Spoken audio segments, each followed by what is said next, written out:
bonsoir. Alors je sais pas vous, mais moi j'ai appris beaucoup de choses ce soir. Et ça a été super inspirant. Du coup c'est très dur de passer après tous ces super intervenants.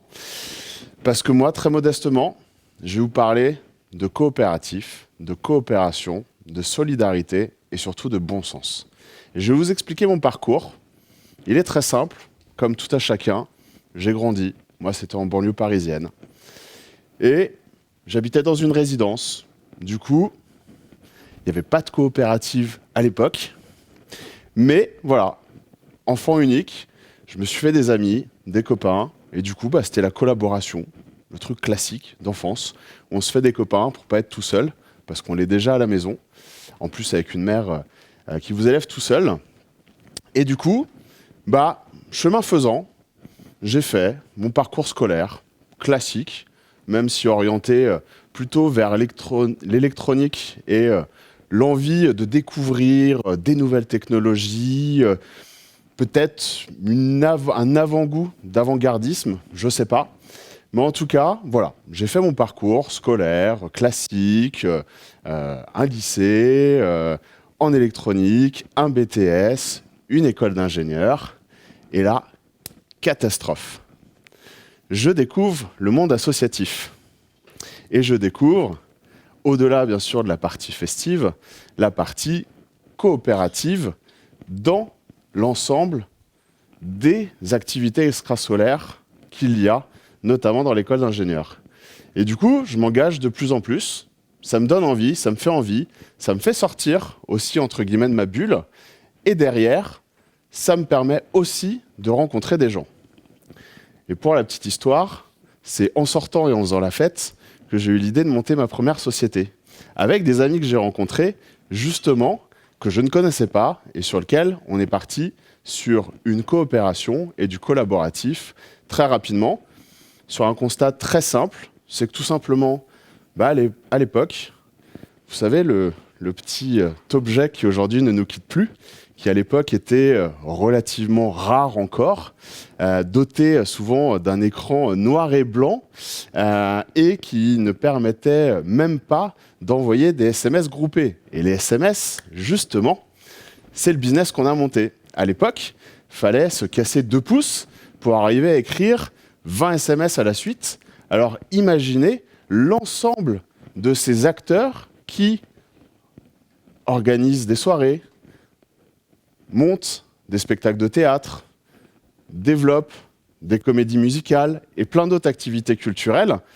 Imaginez-les vouloir contacter l'ensemble de leurs clients et l'ensemble du potentiel client qu'ils avaient autour d'eux sur leur territoire. C'était pas simple, c'était même impossible et c'était ultra coûteux. Et c'est comme ça que moi je suis parti sur un modèle coopératif de monter d'un côté une plateforme d'envoi de SMS de masse où en 3 clics, vous pouviez adresser un SMS direct à l'ensemble de votre communauté et même de l'autre côté avec un portail d'information des soirées par SMS, vous l'aurez compris, sur lequel vous vous inscrivez, vous dites ce que vous aimez bien comme soirée, etc. Et magique, on vous envoie des SMS gratuits avec des invitations pour sortir gratuitement et découvrir la culture partout en France. Et c'est comme ça que, sans le savoir, j'ai développé mes futurs modèles d'activité. Tout simplement parce que en rentrant dans une activité précurseur en termes de technologie, dans un petit microcosme français de la téléphonie mobile, qui était vraiment très petit, avec très peu d'acteurs, et où les acteurs français étaient précurseurs, j'ai découvert enfin le vrai sens du mot coopératif. Et là, je vous sens tous très intrigués par la suite.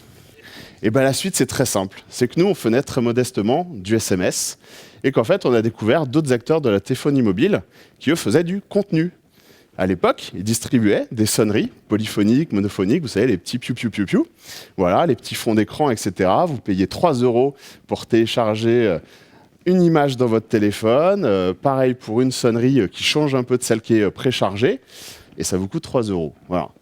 Et en fait, on s'est rendu compte, en échangeant dans ce petit microcosme, qu'en fait, la technologie de distribution du contenu, elle était là, elle existait et déjà depuis longtemps, et elle marchait partout dans le monde. Par contre, le contenu, il n'était pas là. Parce qu'on arrivait, à l'époque, je vous parle de ça, c'est en 2003-2004, la musique commençait à arriver sur les mobiles. Et du coup, on allait pouvoir enfin embarquer quelque chose d'un petit peu plus fun que des sonneries polyphoniques, monophoniques. Sauf que la technologie, elle était là, mais pas le contenu. À l'époque, tout le contenu, il était tout simplement détenu par des majors. Je n'ai pas besoin de vous les citer, je pense que tout le monde connaît les majors de la musique. Et en fait, elles, à l'époque, leur réaction, c'était « Non mais vous êtes des malades.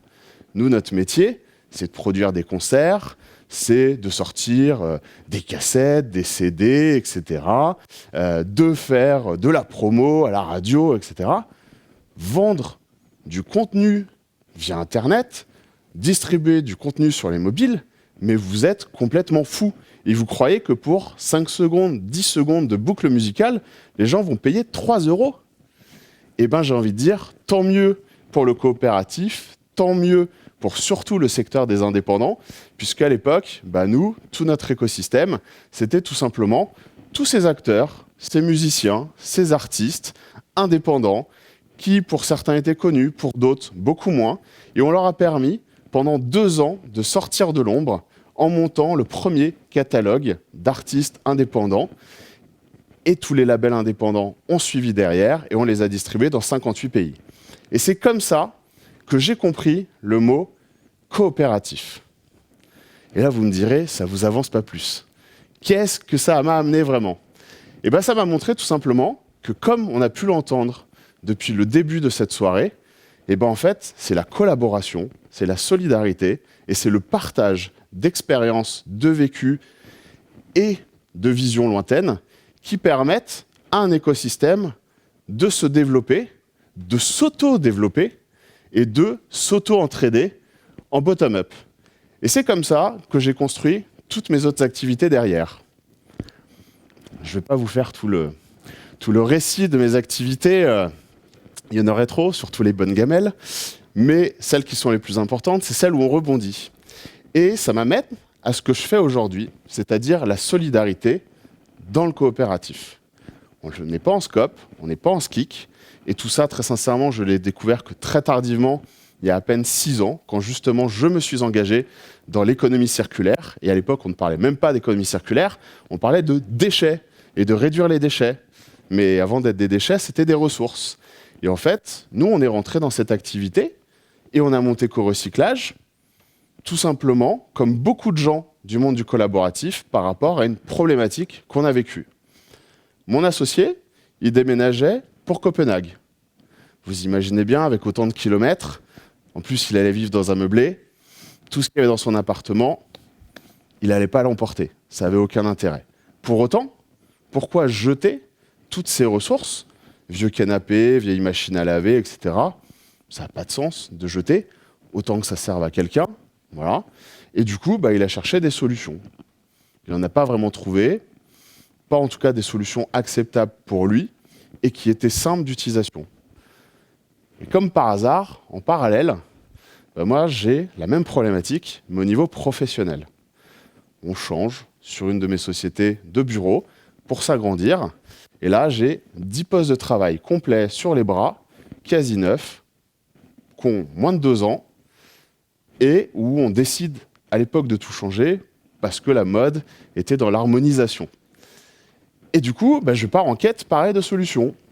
Et je vois qu'il n'y a aucune solution pour les professionnels. Même les sites associatifs, coopératifs de l'époque me disent « Ah, désolé, vous voulez donner autant de chaises, de meubles, d'ordinateurs. Désolé, vous êtes une entreprise, on vous invite à aller à la déchetterie et payer le prix du recyclage. » Et là, je me suis dit, c'est pas possible. Aujourd'hui, le coopératif, le bon sens de notre société, c'est quand même de se dire que ce qu'on a et qu'on n'a plus besoin, plutôt que de le jeter, il doit bien y avoir une autre bonne idée. Peut-être pas la bonne solution, mais en tout cas, une des bonnes solutions. Et du coup, j'appelle la mairie de mon quartier, et puis je leur demande s'ils n'ont pas des assos dont ils ont les coordonnées, etc. Voilà. je passe quelques coups de fil. Vous imaginez bien, tout le monde s'est bousculé à la porte et on a redistribué tout ce qu'on avait dans nos bureaux très rapidement, et tant mieux. Et c'est de là qu'est partie une idée folle, c'est de se dire qu'aujourd'hui, on avait tous le moyen, au-delà de faire ce qu'on veut du coopératif, de faire mieux ensemble. Et c'est comme ça qu'on a tout simplement décidé de s'engager au niveau social, au niveau environnemental, pour apporter des solutions pour le grand public, mais également en B2B pour les entreprises et les administrations, y compris les banques. Et derrière, de faire en sorte que quand on déménage, quand on finit un événement, quand on fait une réhabilitation d'un bâtiment, eh ben, on pense plutôt coopératif et collaboration que vidage, poubelle. Et c'est là où on a monté un truc magique qui, encore aujourd'hui, étonne beaucoup de nos clients, et notamment les très grands groupes, qui aujourd'hui arrivent non seulement à être collaboratifs et coopératifs chez eux, entre eux, mais également coopératifs avec les autres acteurs du territoire. Et c'est comme ça qu'au quotidien, on permet à des gens qui voient devant eux des déchets, de leur permettre de voir finalement des ressources qui ont un intérêt en interne pour les délégations, pour l'ensemble des filiales, pour des acteurs locaux qu'ils soutiennent directement, indirectement, via les collaborateurs, via les salariés, via les coopérateurs, et du coup de faire en sorte que ces ressources, plutôt qu'elles finissent à la poubelle, elles trouvent une seconde vie utile, qui permet de lisser en plus l'impact environnemental de toutes ces ressources dans le temps. Et c'est comme ça qu'au quotidien, on permet à des grands groupes, à des gens qui sont dans des administrations, qui généralement sont cloisonnés, même s'ils coopèrent au sein de leur structure, sont quand même cloisonnés dans un métier, sont cloisonnés dans une philosophie ou en tout cas dans une vision des choses, et qu'on leur fait découvrir l'ensemble de la société, et j'ai envie de dire presque l'ensemble des représentants de la société civile dans l'ensemble des structures locales. Et que ce soit des startups sociales, des associations de tout type. Alors on a les associations qui font du soutien scolaire local, on a également les ressourceries, recycleries, mais on a des choses complètement folles, des gens qui organisent des festivals internationaux, mais on a également des collectifs d'artistes, on a des centres d'hébergement d'urgence, des camps de réfugiés, autant de structures qui étaient eux-mêmes dans un modèle, et il a été évoqué tout à l'heure, ce modèle notamment un peu associatif, un peu tourné vers la subvention, où au final, quand on a besoin de quelque chose, on va se tourner vers « je vais chercher de l'argent, je vais demander une subvention pour aller me meubler chez un fournisseur danois que je ne citerai pas, avec du matériel et du mobilier très peu durable, et qui, au final, ne va pas être très durable. » Et là, on réunit autant d'acteurs qui ne se connaissent pas, qui ne coopèrent pas, pour que le monde devienne plus coopératif. Et du coup, ce sont des belles rencontres. Et comme avec nous, il n'y a toujours jamais un discours d'argent, puisque toutes les ressources que nous traitons sur les opérations de nos clients, on les redistribue gratuitement. Du coup, que ce soit côté grand public ou côté B2B, ce sont des vraies rencontres. Et du coup, partout sur les territoires, on permet au grand public de se rencontrer, des voisins qui se rencontrent entre eux, qui se rendent compte qu'ils ont des enfants dans la même école, qui du coup tissent des liens et qui naturellement font de la coopération au-delà du réemploi. On a derrière des entreprises qui découvrent des associations à 3 rues de chez eux qu'ils ne connaissaient pas. On a du coup des gens qui n'étaient peu ou pas investis dans des associations, qui découvrent une super activité, qui se disent « waouh, c'est génial !» et qui vont du coup faire du bénévolat ou aider une structure locale à côté de chez eux. Et tout cela en permettant de préserver la planète, de faire de la solidarité et du réemploi. C'est ce qu'on a monté, et tout ça, sans le coopératif, sans le collaboratif, jamais on l'aurait imaginé. Et jamais on ne pourrait imaginer tout ce qu'on est en train de développer et ça fait 6 ans qu'on fait ça, et j'espère qu'on fera ça encore pendant longtemps, même si secrètement, j'espère qu'un jour on n'aurait plus besoin de nous parce qu'on aura arrêté de gaspiller. Mais en tout cas, je pense que le modèle coopératif, c'est ce que vous avez envie d'en faire. Et c'est ce qu'on en fait ensemble.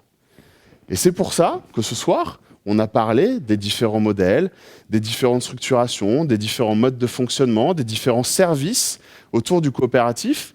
Et moi, j'ai envie de vous inviter à un travail plus personnel et un peu plus profond.